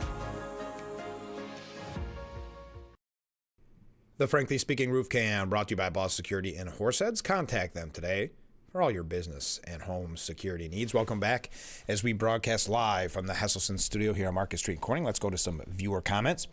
I can't see AOC becoming the face of the Democratic Party. She's a bit like Hochul, a Corvette with no motor. She does have, she has extreme positions, so that hurts, but it's helping her for some groups of people. But yes, she is very quick to comment and not always coming off looking the best. So I think there's something to be said about that too. Good morning, Frank. Well, good morning. Just a comment. President Trump has said that Social Security and Medicare will not be affected or touched. However, the Democrats and the mainstream media are still perpetrating the inflammatory and untrue narrative that he is going to ruin Social Security and Medicare. Yes, it's the oldest trick in the book by the media. How desperate and low can they get? No wonder they lost their fan base. Thank you very much. Now, lower courts have been blocking Trump's executive orders at a much higher rate than his predecessors. Well, Ken had mentioned it on the program earlier. The Republicans may have complete control of Congress, but President Trump still has major roadblocks to carrying out his agenda, and that's the courts. The lower courts blocked more of Trump's executive orders in his first 2 months of office than they did for the other recent commanders-in-chief during their entire terms. The lower courts have slapped at least 15 national injunctions against Trump so far this year. That drastically outpaces the 6 against former President George W. Bush during his entire presidency, 6. And the 12 against former President Barack Obama, and the 14 against former President Joe Biden for their whole time in office. So Trump already 2 months in, 15 times the lower court slapped him with an injunction. 15 in just 2 months, 3 months, and George W. 12, Barack Obama 14, or excuse me, 6 against George W. Bush, 12 against Barack Obama, and 14 against Joe Biden, and that was in their full term. In his first term, Trump signed 220 executive orders, a figure in line with the other 3 presidents, according to the American Presidency Project. He has signed more than 90 since the start of his second term. In the past, lower court rulings were more tailored to the case before them. But in recent years, the courts have become increasingly comfortable making their injunctions take effect nationwide. Some injunctions have hamstrung Trump's efforts to end birthright citizenship and a whole host of other policies he has pursued. Trump's administration has used the injunction against his birthright citizenship in an effort to petition the U.S. Supreme Court to rein in the lower court's increasing use of such blocks. The Supreme Court gave critics of the Trump administration's petition until April 4 to defend the injunction, indicating that justices do not feel like they're in any particular rush to settle the issue. Supreme Court Justice Samuel Alito and Neil Gorsuch have been fiercely critical of lower courts overusing nationwide injunctions and overstepping their power generally. Earlier this month, Alito penned a scathing dissent backed by Justice Gorsuch, Clarence Thomas, and Brett Kavanaugh over a decision not to nix a lower court ruling compelling the Trump administration to unfreeze $2 billion in U.S. Agency for International Development funding. Does a single district court judge who likely lacks jurisdiction have the unchecked power to compel the government of the United States to pay out and probably lose forever $2 billion taxpayer dollars? The answer to that question should be an empathetic no. It's not entirely clear if Alito and Gorsuch could convince the rest of the High Court to thwart such a nationwide injunction. Right now, the main recourse for the Trump administration is to appeal to a higher court and eventually the Supreme Court. But that takes time and money. Some of Trump allies have mused about simply defying court orders. Vice President J.D. Vance has meanwhile openly accused some judges of making illegal rulings, and Trump has floated the idea of impeaching jurists who get in the way. The notion drew a rare rebuke from John Roberts, saying for more than 2 centuries it has been established that impeachment is not an appropriate response to disagreement concerning a judicial decision. The normal appellate review process exists for that reason. Now, U.S. District Court Judge James Boasberg is currently probing whether Trump defied his 14-day injunction barring flights to El Salvador to stash alleged Venezuelan gang members in prison. Critics such as Senate Minority Leader Chuck Schumer have warned of a constitutional crisis if Trump defies such court orders. Trump has also attempted to hit back at some lawyers and law firms that have stonewalled his agenda. He used executive actions to yank their security clearances and cut off government contracts. Now, Pete Hegseth suggested that the judge Ann Reyes, who issued a preliminary injunction last week blocking the Pentagon from enforcing President Trump's executive order banning transgender people from serving, he said that the judge should report to the military base, who ruled that the Pentagon must allow transgender troops, should report to military bases since she is now a top military planner. Little sarcasm there. So she should report to the military base since she is now apparently a military planner. All right. We're going through a lot of things quickly.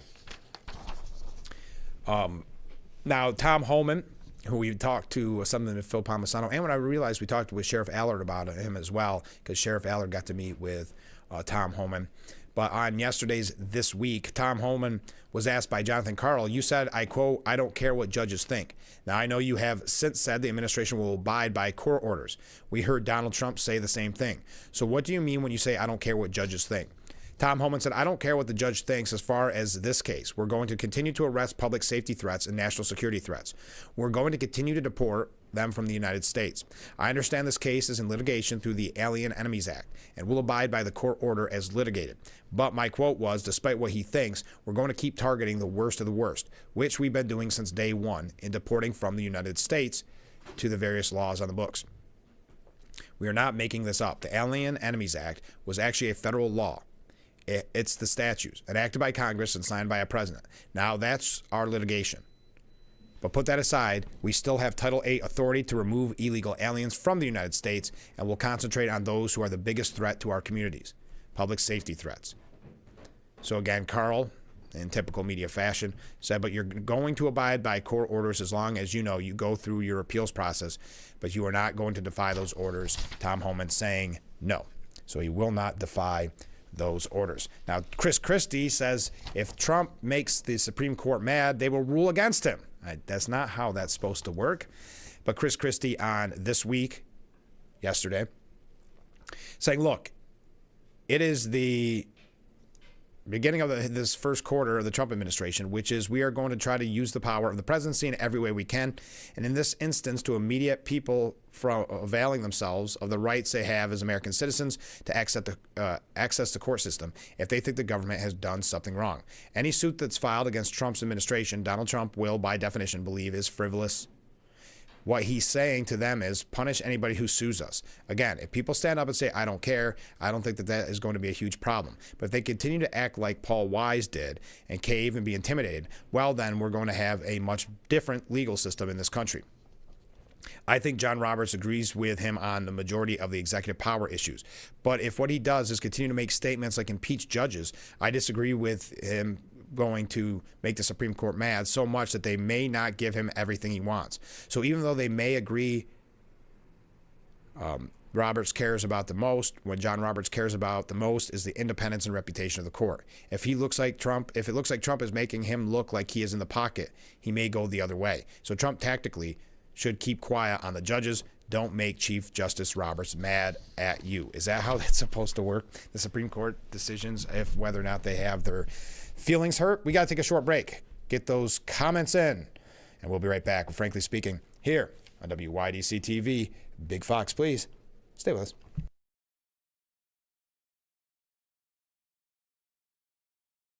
Want to know why it's hard to stop a train? It's how we've invented products that reinvented our world. It's how we test as hard as the elements do. It's how we run.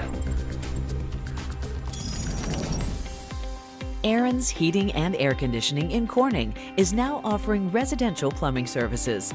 A local, veteran-owned and operated company with over 25 years experience.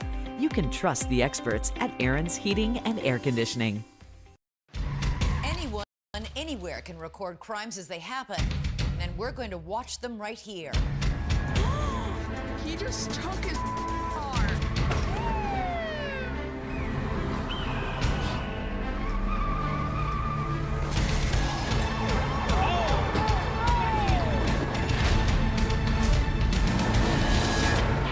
With cameras everywhere, you can run, but you can't hide. Watch iCrime.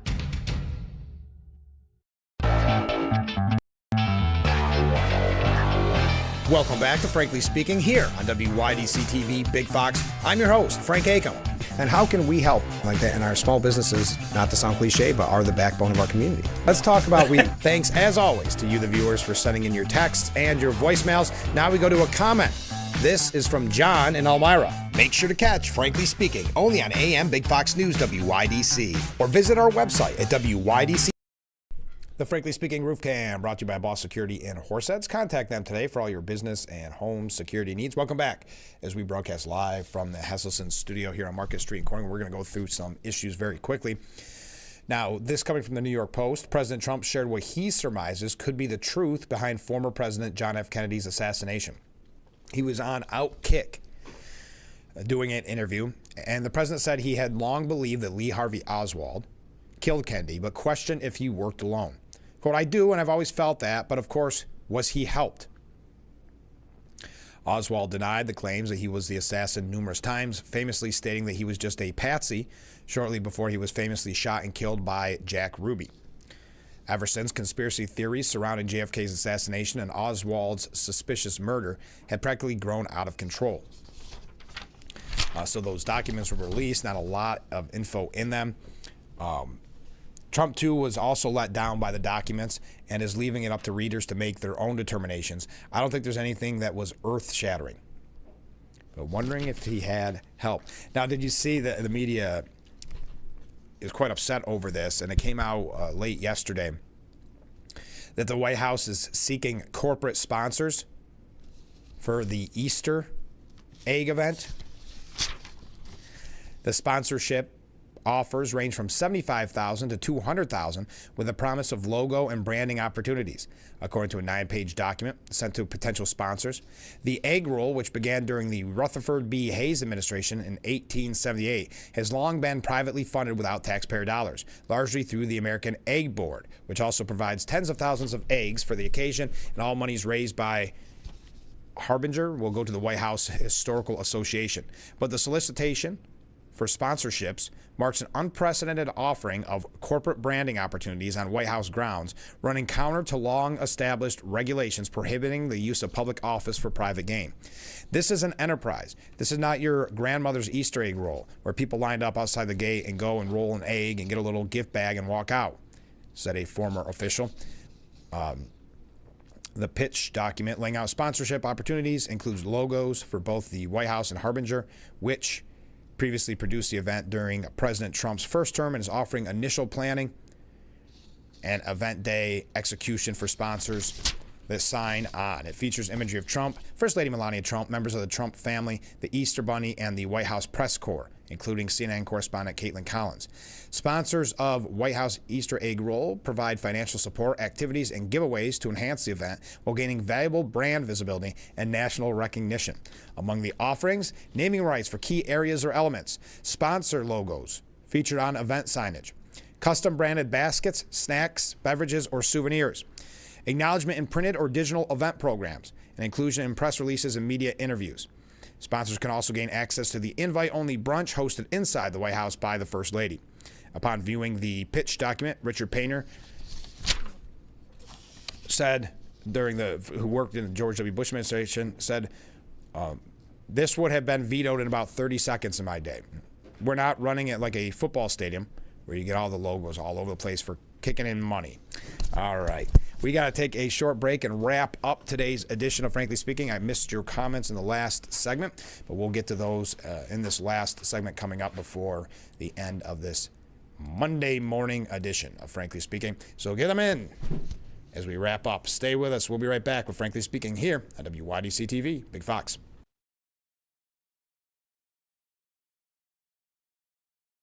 Attention, Elmeron may lead to vision loss. If you have suffered vision problems after taking Elmeron to treat bladder pain, call the Hearn Law Firm. Elmeron may be responsible for your vision problems, and you may deserve compensation for your injuries. If you took Elmeron and now have vision problems, call the Hearn Law Firm at 888-308-3866 right now. You could find out if you qualify in less than 2 minutes. Call 888-308-3866 for your free case review. Tune in to our early morning broadcast. Catch our 5 and 5:30 a.m. Big Fox Morning News on WYDC or visit our website at WYDCTV.com. Every day, Ebony K. Williams presides. Untrue, Your Honor. What, you're going to have your turn. Is another day when right prevails over wrong. I can tell what happened to you, sir, because I was born at night, not last night. The only thing that matters, sir, is how I see it. Equal Justice with Judge Ebony K. Williams.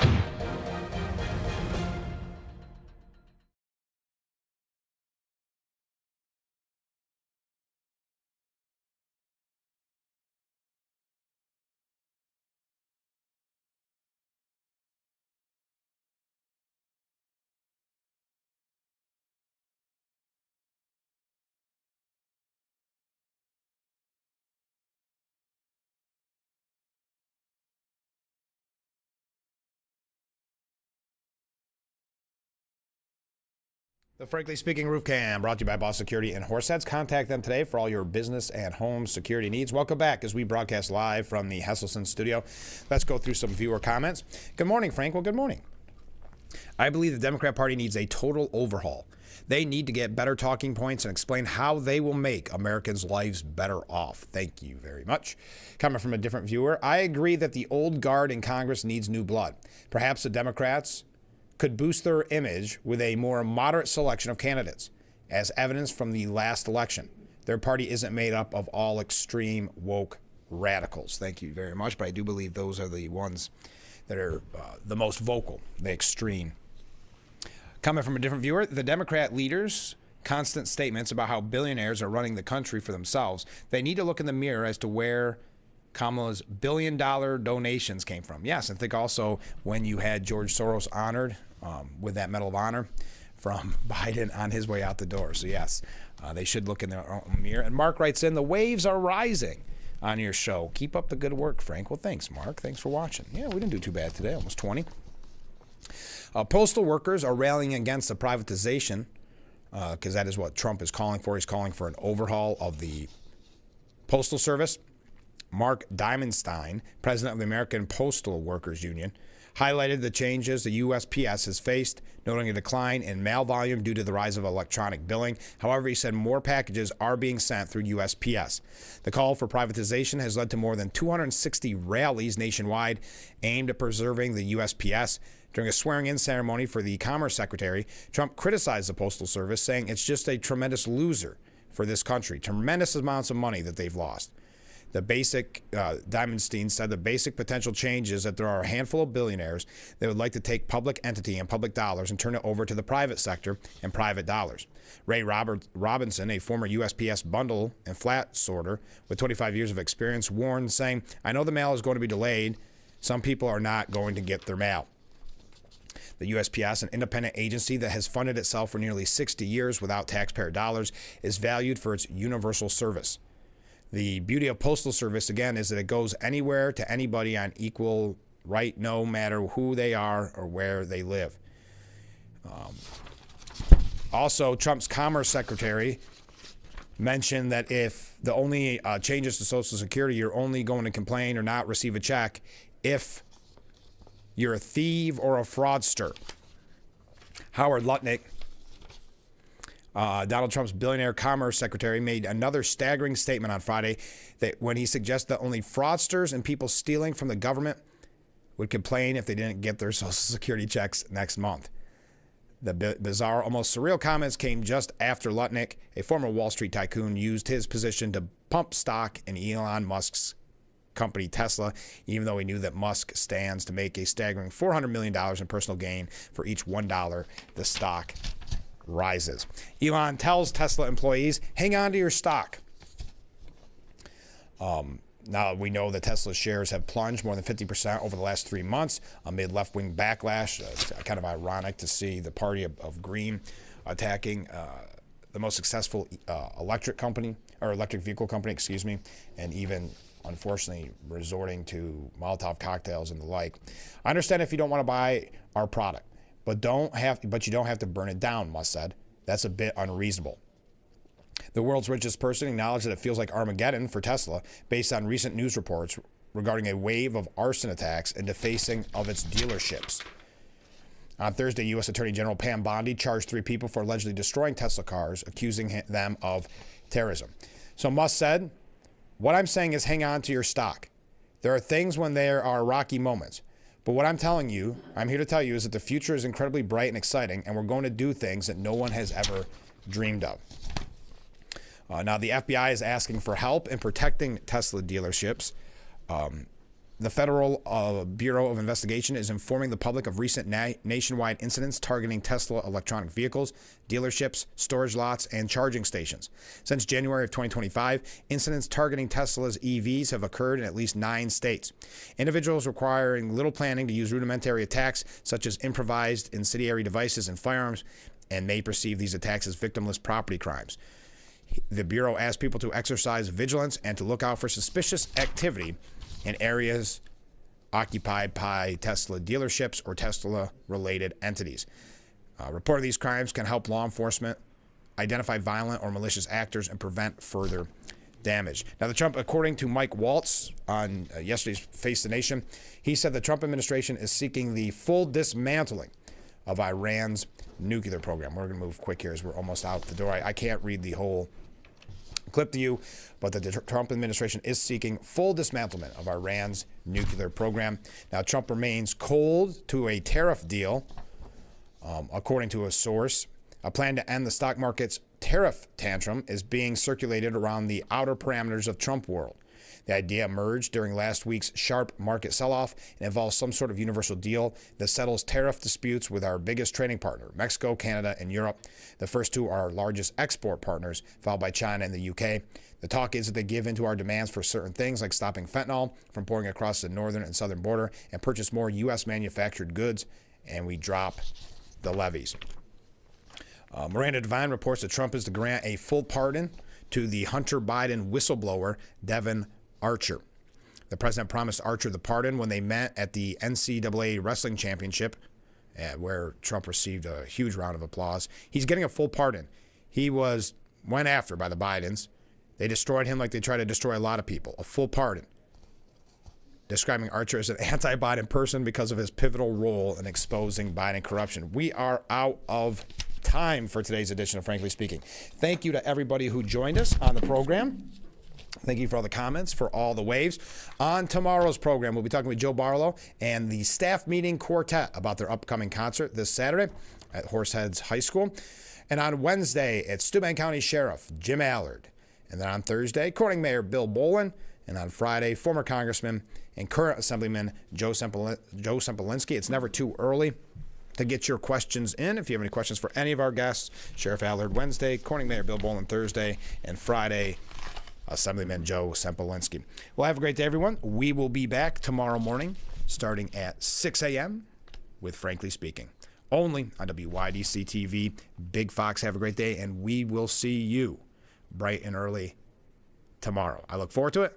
Alrighty, have a great day.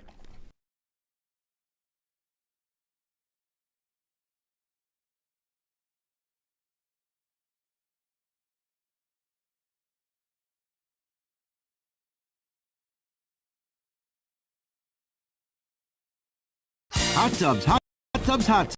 Hesselson's final hot tub blowout weekend sale at their Arnhem Mall locations this Friday, Saturday, and Sunday with unbelievable deals. No reasonable offer refused. Everything must go. Savings up to $5,000 and hot tubs starting just $39.99. Plus, free Bluetooth music, free chemicals, free standard delivery and takeaway rolled hot tub, and 0% interest-free financing options up to 5 full years. 3 days only, this weekend only. Hesselson's Arnhem Mall location. And after 70 years, it's still fun to poke in the corners at Hesselson's.